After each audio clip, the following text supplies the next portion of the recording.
ನಿಖರವಾಗಿ ಹಾಗೂ ನೈಜ ಸುದ್ದಿಗಳಿಗಾಗಿ ವೀಕ್ಷಿಸಿ ಸತ್ಯ ಸುದ್ದಿ. ನಮಸ್ಕಾರ ವೀಕ್ಷಕರೇ, ಸತ್ಯ ಸುದ್ದಿಗೆ ನಿಮಗೆ ಸ್ವಾಗತ.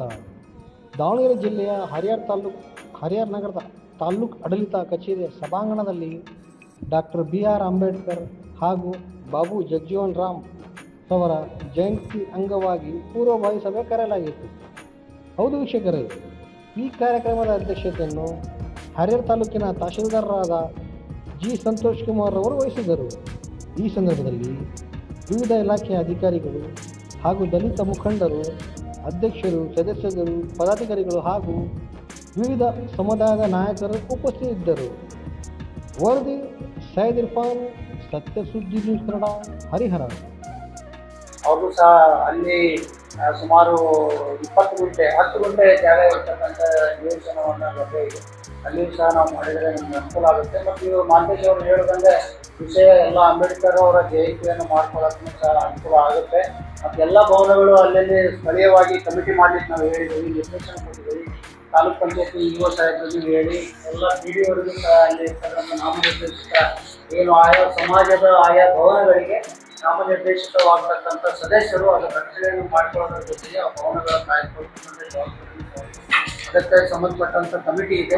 ಆ ಕಮಿಟಿಯಲ್ಲಿ ಸಹ ಸುಣ್ಣ ಬಣ್ಣ ಮಾಡ್ತಕ್ಕಂಥದ್ದು ಮತ್ತು ಎಲೆಕ್ಟ್ರಿಸಿಟಿ ಬಿಲ್ ಕಟ್ಟತಕ್ಕಂಥದ್ದು ನಿರ್ವಹಣೆ ಮಾಡ್ತಕ್ಕಂಥ ವ್ಯವಸ್ಥೆನೂ ಸಹ ಇರೋದ್ರಿಂದ ಆ ಒಂದು ಸಮಿತಿನೇ ಅದನ್ನ ಭವನಗಳ ಸುರಕ್ಷತೆಯನ್ನು ಮಾತುಕತೆ ಸರ್ಕಾರದವರೆಲ್ಲ ಅಂದ್ರೆ ನಾವು ಖಂಡಿತವಾಗಿ ಅಂಬೇಡ್ಕರ್ ಜಯಂತಿನ ಬಹಿಷ್ಕಾರ ಈಗ ಹೇಳಿದ್ರು ನಾವು ಅಂಬೇಡ್ಕರ್ ಜಯಂತಿಗಳು ನಾವು ಮಾಡ್ತೇವೆ ಇಲ್ಲ ಅಂತಲ್ಲ, ಸರ್ಕಾರದಿಂದ ಮಾಡುವಂತದಕ್ಕೆ ನಾವು ಬಹಿಷ್ಕಾರ ಮಾಡ್ತೀವಿ. 14ನೇ ತಾರೀಕಿಗೆ ಜಯಂತಿ ಇದು ಆಗ್ಲೇಬೇಕು.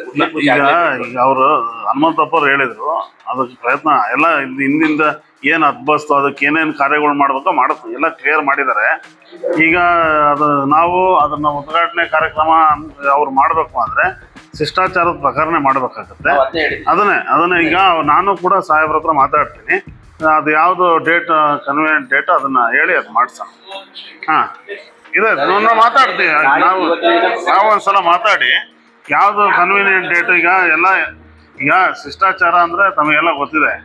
ಈಗ ಎಲ್ಲ ಈ ಜಿಲ್ಲಾ ಮಟ್ಟದ ಎಲ್ಲ ಜನಪ್ರತಿನಿಧಿಗಳು ಏನು ಶಿಷ್ಟಾಚಾರ ವ್ಯಾಪ್ತಿ ಬರ್ತಾರೆ ಅವ್ರನ್ನೆಲ್ಲರನ್ನೂ ನಾವು ಆಹ್ವಾನ ಮಾಡ್ಬೇಕಾಗತ್ತೆ. ಅವ್ರವ್ರ ದಿನಾಂಕಗಳನ್ನ ಎಲ್ಲ ತಗೋಬೇಕಾಗುತ್ತೆ. ಅದನ್ನ ನಾನು ಹನುಮಂತಪ್ಪ ಅವ್ರ ಜೊತೆ ಇವ್ರ ಜೊತೆ ಎಲ್ಲ ಯಾರ್ಯಾರ ಜೊತೆ ಮಾತಾಡ್ಬೇಕು ನಾನು ಕೋಆರ್ಡಿನೇಟ್ ಮಾಡ್ತೀನಿ. ಈಗ ಕಾರ್ಯಕ್ರಮ ವಿಚಾರಕ್ಕೆ ಮಾತಾಡೋದಂತೆ ಮಾತಾಡೋಣ. ಮೆರವಣಿಗೆಯನ್ನ ಎಲ್ಲಿಂದ ಪ್ರಾರಂಭ ಮಾಡಬೇಕು ಅಂತ ಹೇಳ್ತಾರೆ. ಮೆರವಣಿಗೆ ಅದನ್ನು ಕಲಾ ತಂಡಗಳು, ಗುರುಭವನ ವೇದಿಕೆ ಕಾರ್ಯಕ್ರಮ ಸರ್ ಅವತ್ತು ಅರೇಂಜ್ ಮಾಡಿ. ನೋಡ್ರಿ ದಯಮಾಡಿ ಅದು ಯಾರು ಮಾಡಿ ಚೇಂಜ್ ಮಾಡ್ರಿ ಜಾಗನ. ಅಲ್ಲಿ ಏನು ಈ ಬಿಸಿಲಾಗ ಕೂರಕ್ಕಾಗುತ್ತೆ